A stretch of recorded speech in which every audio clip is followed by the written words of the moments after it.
Right. Cheers. Cheers, eh?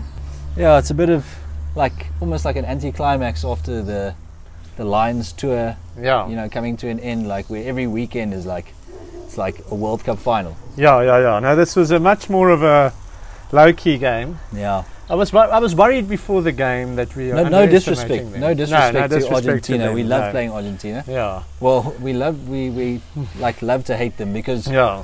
over the last couple of years, let's say the last decade, Yeah. they've actually been a bit of a nemesis. Yes. Yeah. We always Difficult struggled games. against them. 2012, we drew against them in Argentina. Yes. 2013, we struggled. 2014, we almost lost the game. 2015, we lost in South Africa. Yes. 2016, we almost lost in South Africa. 2017, 2018, we lost there. So it's just what goes on in that brain of yours. we just struggle there. You know? Yeah. So, Well, yeah. the encyclopedia of Johan. Rugby encyclopedia. Yeah, no, definitely. You can't afford to underestimate them at all. Especially considering last year Yeah. how they played against Beat Wales twice. Okay, under strength Wales. earlier this year. Last year they drew against Australia, I think, twice, Yes. and they beat New Zealand first New time in their Zealand. history. Yeah. No, that was massive for them. Yeah. Okay, so into the game. Like I said, we were a bit worried because it seemed like it had a bit of a B team feel. Yeah, Made 10 changes. I think it was more like just to give the players a rest. Yes. Yeah. Nothing against Argentina. No, not at all. Not at all. But you could see it. You could see the changes, and you could see that there were guys who hadn't played together for a while because it was a bit scrappy. Yeah, Yeah.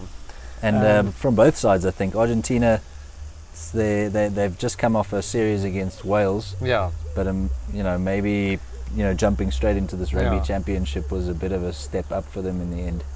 The coach made an interesting comment where he said it seemed like they a rugby match after a holiday, Yeah, like they were on holiday almost. Yeah. yeah. It's summer in Wales. Yeah. You know, I've never been to Wales. I don't know if it's like. Yeah, it's still a bog. No disrespect. This channel's become so PC. We don't know. Yeah. Yeah. So what was worrying was the missed tackles. Missed tackles. I yes, saw in a lot of Corsi. I missed saw missed two. Yes. Those are two that stood out. Yeah, no, I also read like you get these player ratings on a few of the other sites, and they named Luit missed tackles and Wilco Low missed I saw missing tackles. tackle. Yeah, they were everyone. They were, I think Khaleesi was the only guy. No, he missed one tackle. Kwagga made all his tackles. He didn't miss a single tackle. Other than that, basically everyone missed tackles, and there were a lot of line breaks and a lot of scrambling and so forth. I think if you play like that against the All Blacks, you're going to be in huge trouble. Coming back to the scrappiness, I think it was like around the 60th or 70th minute where they put up a stat of our lineouts 3 out of 5. Yeah. No, Isn't up to our standard, No, I don't think. Especially with not. that tight 5 that we had. Yeah. So I think credit to Argentina. No, definitely, and they made it very difficult for us to get over the advantage line. Even our big strong oaks like Joseph Dweba struggled to get across the advantage line. Visa made good meters. He made 43 meters, if I remember the stats correctly. Yeah. We saw a little bit more of what he is capable of. Yes. But I don't know if he's a superstar yet. But in that, like, in the tightness of this game plan that we play, where we sort of, it's more defensive and that sort of thing, maybe he's, I don't know, maybe he is good. Yeah, he needs to play a game like this against the All Blacks, or against England or Wales or something. And put in big hits. Yeah, and put in big hits and really put himself out there as one of the better players. Because in Europe, in England, he is regarded as one of the best. Yeah. But we haven't seen that yet. But it was a big game for him, and I think it was very good for his confidence and everything. So maybe he'll kick on from this. Yeah. Hopefully he will. We saw a bit of a weakness in our B team from the perspective of Damien Willemse, who Jacques has put a lot of trust in. Didn't have the best game. Seems like it's confidence, because he started quite well. I think he put in quite a nice hit. Yeah. And then he just started making big hits. Yeah. Started making some errors. Yes. And that's what we've been seeing throughout the season. Yeah. We didn't really see it so much against the Lions, but I'm talking about like in the Currie Cup, and also in what is it called, the Rainbow Cup. The Rainbow Cup. Yeah, playing from the start, being in the starting lineup is different. Yeah. Than just coming on when the groundwork's been done and the guys are a little bit more tired and so on and so Maybe forth. that's his role. Maybe his role is impact. Yeah. Because he did make an impact in the other games that he came on. Yeah, and the same with Yankees. A few silly things, a few silly mistakes, knock-ons. Kicking Kicking the ball over the dead ball. Like you said, a knock-on, yeah. Those are things that shouldn't really happen.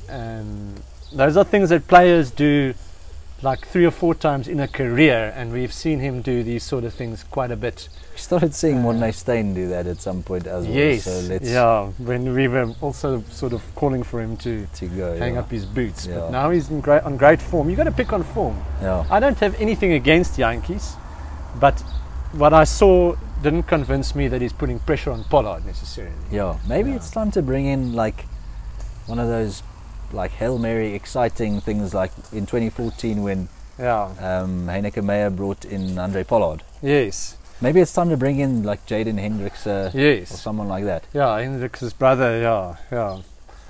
Well, you're talking the fly-off. Sorry, I'm talking about the fly-off. Yes. What's his name? It's very similar to Jaden. Yeah, it's like they've got their names are very close. I'm talking about the Lions. The Lions fly-off. Lions. Yeah, he is good. Yeah, maybe throw him in there and see what he can do. Yeah. He's got a different skill set. He's a bit more of a bigger guy. Yeah. But it's tough, you know. Yankees has been around for long, and he's always been in Pollard's shadow. Yeah. So he obviously, and I think if you're trying so hard and you want to prove yourself, sometimes you make silly mistakes. Yeah.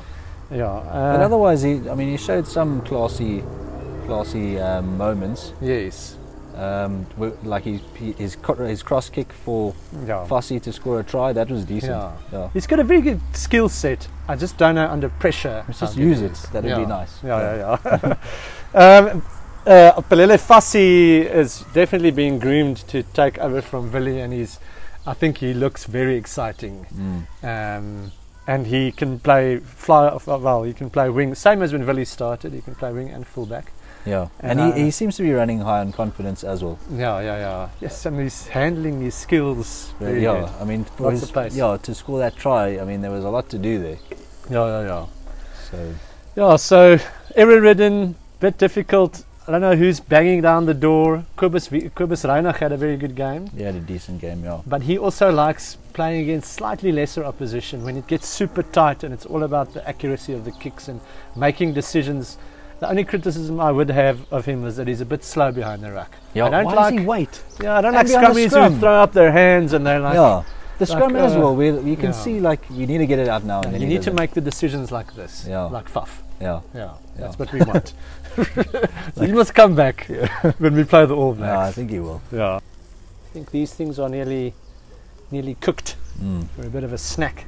Wacker Bokke, good win, 5 points, even though we didn't know it in the game. Yes, 5 points. Yeah, I mean, third try, and then we went for the drop goal quickly and stuff. And how many times have we seen in the Rugby Championship that when we don't get those bonus points, that we end up, like with a situation where we need to get beat the All Blacks by 20 points and score 4 tries, and the All Blacks must score no tries. It's like impossible. Yeah, good up Hendriksen. Nice little debut for him as well. Yes. So happy with it under the circumstances. Happy that a lot of guys got a rest because we're going to need them later on. We're going to need them. Cheers, go Bokke. Cheers.